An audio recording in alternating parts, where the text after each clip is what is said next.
Hello students, welcome to second lecture of chemical bonding and molecular structure competitive.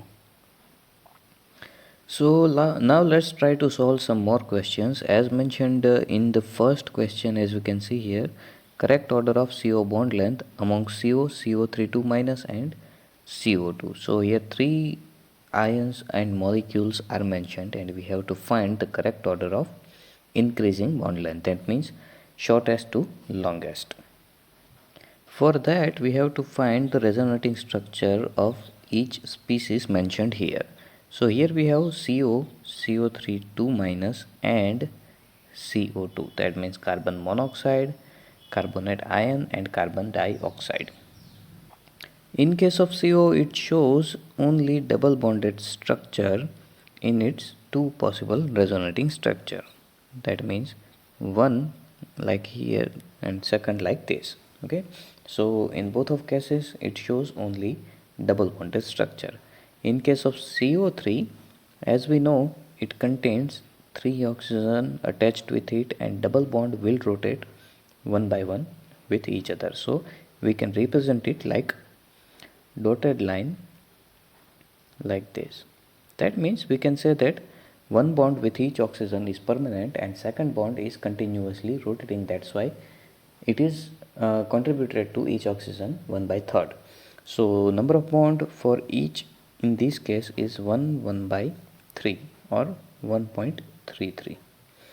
In case of CO2, normal structure would be something like this, double bonded permanent structure, but during the resonance it will give us this type of structure. That means triple bonded structure with oxygen.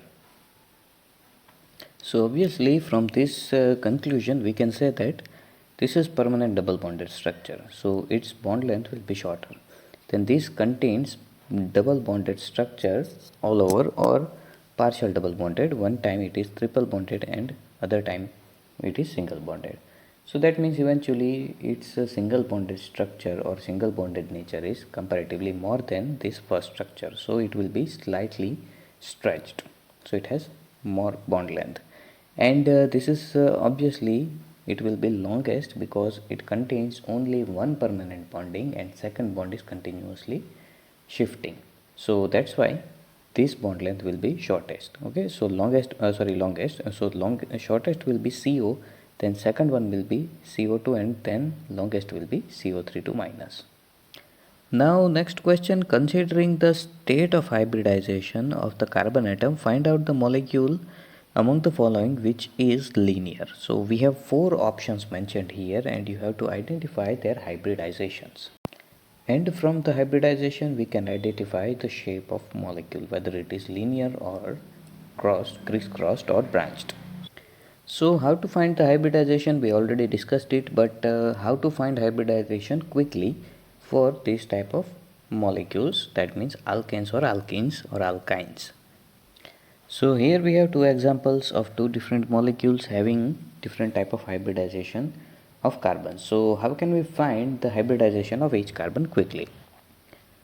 So all you have to do is identify the number of sigma and pi bonds with each carbon. So let's start with this carbon.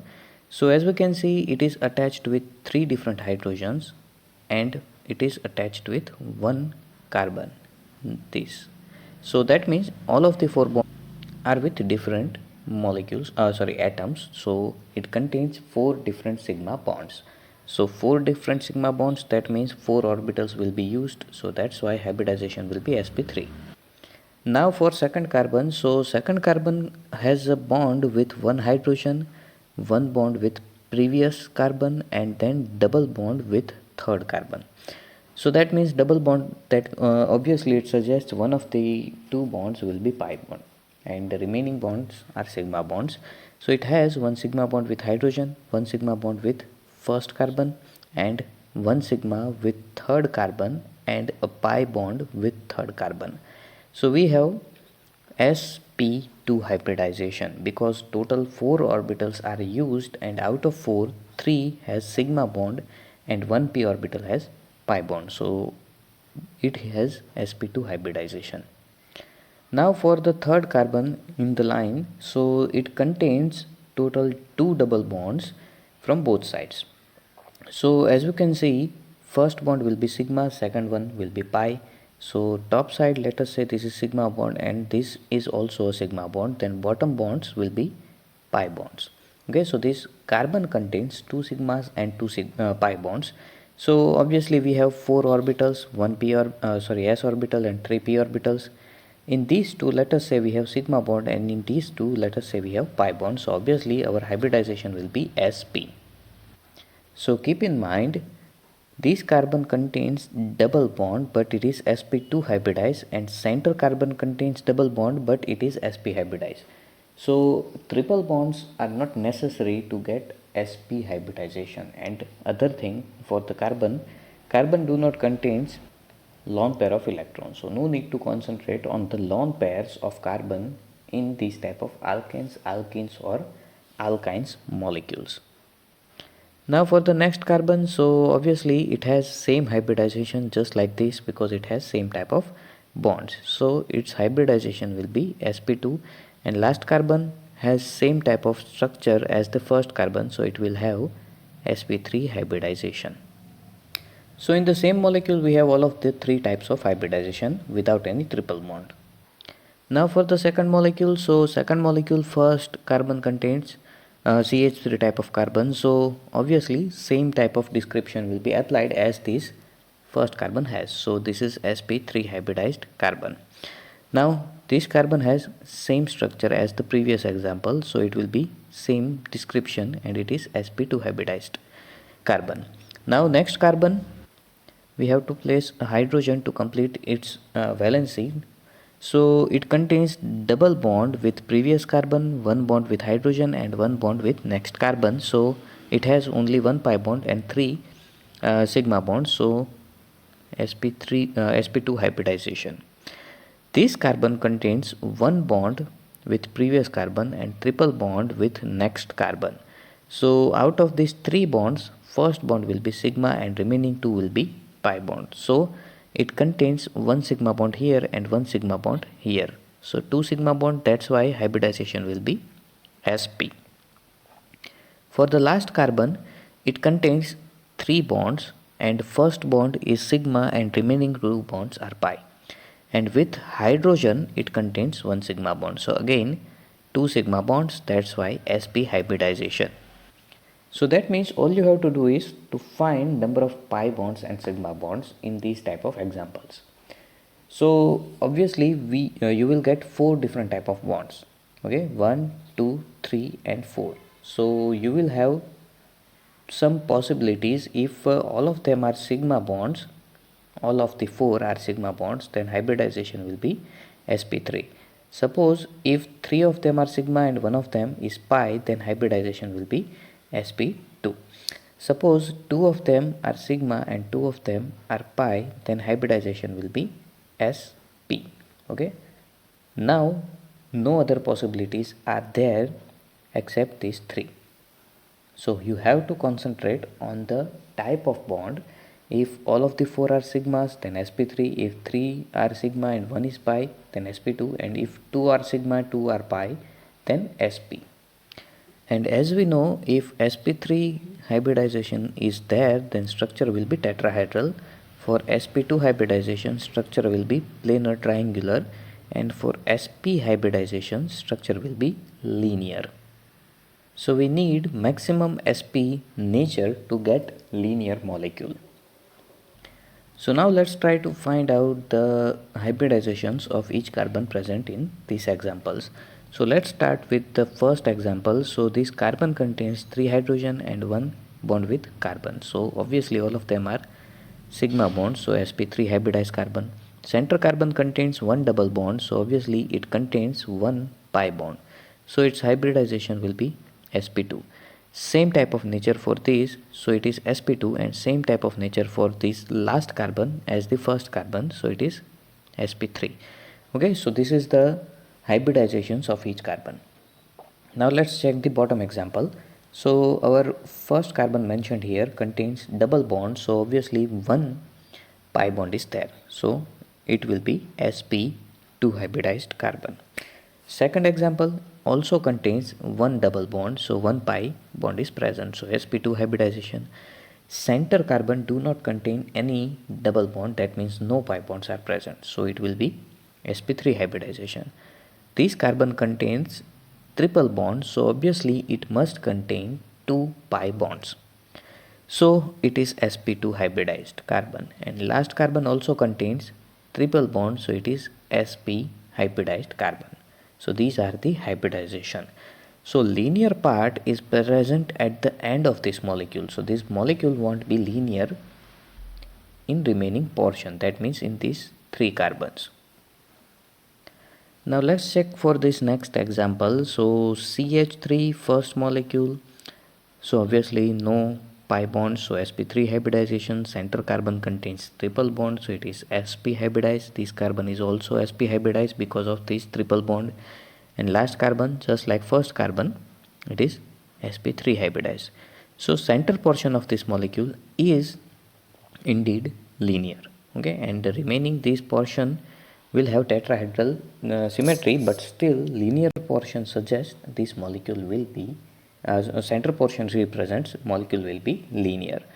And last example, all of them are sp3 hybridized because none of them contains pi bonds, so only possible hybridization will be sp3. Then the next question, which of the following set of quantum numbers represents the highest energy of atoms? So obviously we have to follow n plus L rule. If n plus L value is highest, then energy will be highest.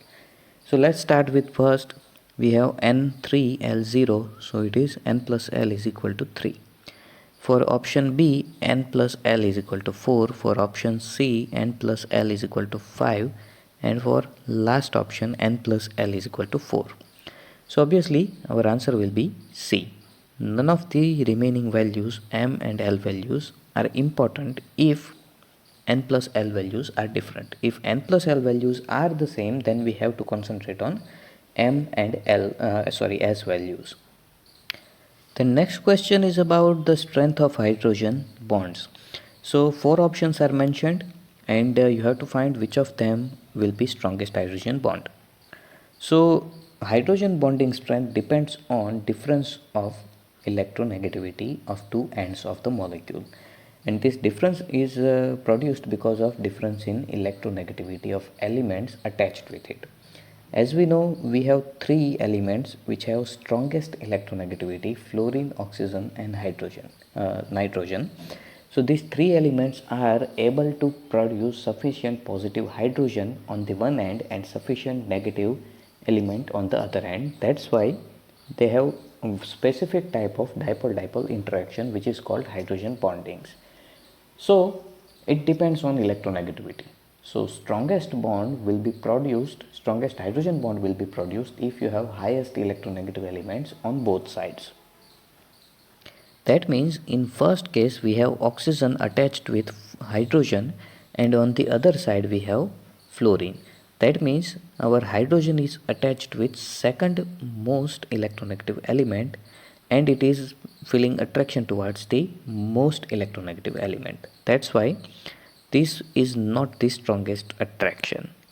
In this case, oxygen is on second number, on the other side we have hydrogen, so it is not at all hydrogen bonding. In this case, hydrogen is attached with fluorine, which is highest electronegative element, and on the other side we have fluorine as well, that means highest electronegative element. And in last option we have second highest electronegative element on one side, second highest electronegative element on other side. So obviously strongest attraction will be in C. Then in next option, which of one of them are isoelectronic species? So that means you have to find total number of electrons in each species, and for that you need to know about their numbers, atomic numbers.